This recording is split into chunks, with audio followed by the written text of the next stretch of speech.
पूत सपूत तो की धन संचय और पूत कपूत तो की धन संचय। मेरे माँ बाप ने नहीं सोचा था कि उनका लड़का कथा करेगा। मेरे पिता चने का ठेला लगाते थे तो उनको नहीं मालूम था कि मेरा बेटा कथा करेगा। मेरे पिता ने चाय की दुकान लगाई तो कब्बसी हमने धोए थे, चाय के गिलास हमने चाय देने जाते थे। उनको नहीं मालूम था कि उनका बेटा कथा करेगा।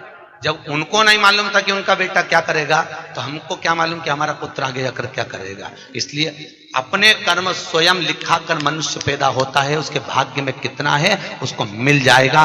इसलिए कभी हमने अगर आपको कथा में जितनी बात कहते हैं उतना अपन भी स्वयं अमल कर कर चलते हैं। आप चिंता मत करना, आपके लिए है सर्वस्व। कल एक बहन जी कह रही थी, गुरुजी मेरा पर्स गिर गया सालासर में, पैसे नहीं। बहनों, हमारे वो अग्रवाल जी आए हैं माउंट आबू से, उन्होंने कहा गुरुजी मेरे पास पैसे खत्म हो गए। हमने कहा ये 11,000 रुपए पकड़ो। एक बोले हमारे पास पैसा नहीं है, हमने कहा ये 5,000 पकड़ो। आप विठलेश सेवा समिति में आई हो, आपके पास अगर ओढ़ने के कपड़े नहीं हो, कोई बैग चले गया हो, साड़ी नहीं हो, जगन्नाथपुरी में किसी के सूटकेस चले गए थे उनको वस्त्र दिए 4-6 लोगों को, जिनके पास जो नहीं है, अगर टिकट भी नहीं है तो समिति में सूचना करिए, विठलेश सेवा समिति आपका किराया देगी, आपको भेजेगी। आप बिल्कुल चिंता मत करो, आपके घर में आए हो साहब, टेंशन क्यों लेते हो। मुझे भी जोड़कर नहीं जाना है, आपका है, आपको समर्पित कर कर जाऊंगा। बेटा हूं आपका,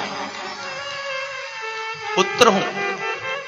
ना जाने क्यों भगवान ने सीहोर में जन्म दे दिया, ये तो मैं भी नहीं जानता। ना जाने किसके घर से कहां में जन्म ले लिया, मुझे नहीं मालूम। मेरी पत्नी कहती है हमको टाइम नहीं देते, मैं कहता हूं मेरे को मालूम नहीं, मैं क्यों समय नहीं दे पाता। बच्चों को समय नहीं देते, मुझे मालूम नहीं मेरा जन्म क्यों हुआ, मुझे ज्ञात नहीं है साहब कि मैं पैदा क्यों हुआ।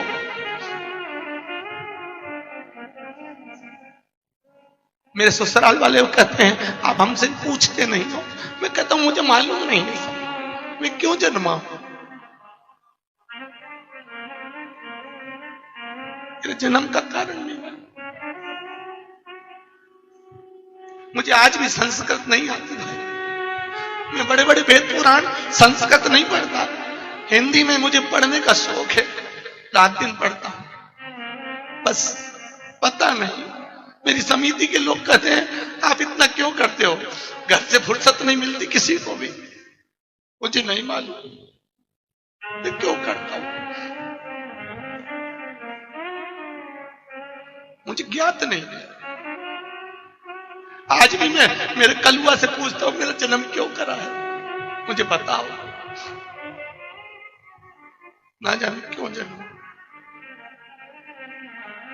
जो जोड़ता हूं साल भर प्रयास करता हूं वो आपको परोसा जाए साहब। 1100-2100 में नहीं हो सकती साहब व्यवस्था। मेरे जजमानों का भगवान को भला करे साहब, पसार पसार के देते हैं, खर्चा कर कर चले जाता हूं। अटैची लेकर आता हूं, उस अटैची को आपके सामने झटकार के दिखा देता हूं, आपने जो दान दिया वो कहां लग जाता। खूब बस एक निवेदन है, खूब भजन करो साहब, खूब करो। धन नहीं है ना, इस्माइल देना, ऐसा नहीं हो इस्माइल भी नहीं हो तो मीठी वाणी बोलना, बहुत देगा साहब। बेटा है मेरा गोवर्धननाथ, देने में कमी नहीं रखता। लोग चाहे ताने दें, कुछ भी कहें, बड़ी अलमस्ती में अपनी जिंदगी जियो भाई, बहुत अलमस्त। मनुष्य का शरीर है, हम भी नहीं मिलेंगे, तुम भी नहीं मिलोगे। चले जाता है उसको लोग 10 दिन 8 दिन याद करते हैं, उसके बाद कोई याद नहीं करता। और सत्संग से जाने के बाद आपको लोग याद करेंगे कि कोई मिली थी, कोई मिला था। बहुत प्रेम से जीवन जियो साहब, और खूब सेवा करो माता पिता की। वो कह दे तू करोड़ों की दौलत यहां लुटा दे, लुटा दे, वो कह दे यहां बैठ जा, बैठ जा, देगा, उसका आशीर्वाद होगा, खूब मिलेगा, खूब मिलेगा।